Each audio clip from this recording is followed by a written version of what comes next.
നിയമസഭയിൽ ശബരിമല സ്വർണ്ണക്കൊള്ള ആയുധമാക്കി പ്രതിപക്ഷ നേതാവ് പ്രതിഷേധം ആരംഭിച്ചപ്പോൾ ഉണ്ണികൃഷ്ണൻ പോറ്റിക്കൊപ്പമുള്ള സോണിയാഗാന്ധിയുടെ ഫോട്ടോ ആയുധമാക്കി ഭരണപക്ഷം തിരിച്ചടിച്ചു. മന്ത്രി എം ബി രാജേഷ് കേന്ദ്രമന്ത്രി അനുരാഗ് താക്കൂറിനൊപ്പമുള്ള ഫോട്ടോ പങ്കുവച്ചത് വി.ഡി. സതീശൻ പരാമർശിച്ചപ്പോൾ ഗോൾവാക്കറുടെ ചിത്രത്തിന് മുന്നിൽ പ്രതിപക്ഷ നേതാവ് വിളക്ക് കൊളുത്തി വണങ്ങിയില്ലേ എന്നായിരുന്നു മന്ത്രിയുടെ മറുപടി. ഡയസിൽ കയറി ഹൈജമ്പ് നടത്തുന്ന പ്രതിപക്ഷത്തിന് കായിക ഇനത്തിൽ നല്ല ഭാവിയുണ്ടെന്നും പ്രതിപക്ഷ നേതാവ് ഇരട്ടത്താപ്പിന്റെ നേതാവാണെന്നും എം ബി രാജേഷ് പറഞ്ഞു. ഡയസിൽ കയറി കസേരയും കമ്പ്യൂട്ടറും വലിച്ചെറിഞ്ഞ ചരിത്രമുള്ളവർ കൂടെ ഇരിക്കുമ്പോഴാണ് ഭരണപക്ഷം പ്രതിപക്ഷത്തെ പഠിപ്പിക്കാൻ വരുന്നതെന്നായിരുന്നു പ്രതിപക്ഷ നേതാവിന്റെ മറുപടി. ചേർനെ അന്ധനാക്കരുത് എന്ന് കഴിഞ്ഞ കുറെ ദിവസമായി ചേറിനെ പ്രതിപക്ഷാംഗങ്ങൾ അക്ഷരാർത്ഥത്തിൽ അന്ധരാക്കുകയാണ്.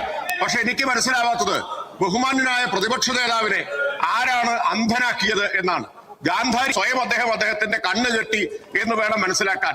ഇന്നലെ ഇവിടെ നടന്നതിനെ മുഴുവൻ അദ്ദേഹം ഇപ്പോഴും ന്യായീകരിക്കുകയാണ്. ഇതാണ് ഇരട്ടത്താപ്പ് എന്ന് പറയുന്നത്. ബഹുമാനപ്പെട്ട പ്രതിപക്ഷ നേതാവ് ഇരട്ടത്താപ്പിന്റെ നേതാവ് കൂടിയായി മാറിയിരിക്കുകയാണ് സർ. ഇവിടെ ഇന്നലെ ബഹുമാന്യരായ സോണിയാഗാന്ധിയെയും പ്രിയങ്ക ഗാന്ധിയെയും ആക്ഷേപിച്ചു എന്ന് പറഞ്ഞു.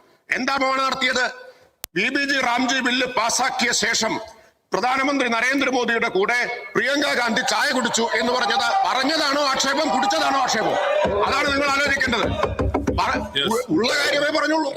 ഞാൻ ബഹുമാന്യനായ പ്രതിപക്ഷ നേതാവ് സഭയ്ക്ക് പുറത്ത് ബഹുമാന്യനായ വിദ്യാഭ്യാസ മന്ത്രിയെ കുറിച്ച് പറഞ്ഞ വാക്കുകൾ പോലും ഇവിടെ ഉദ്ധരിച്ചിട്ടില്ലല്ലോ.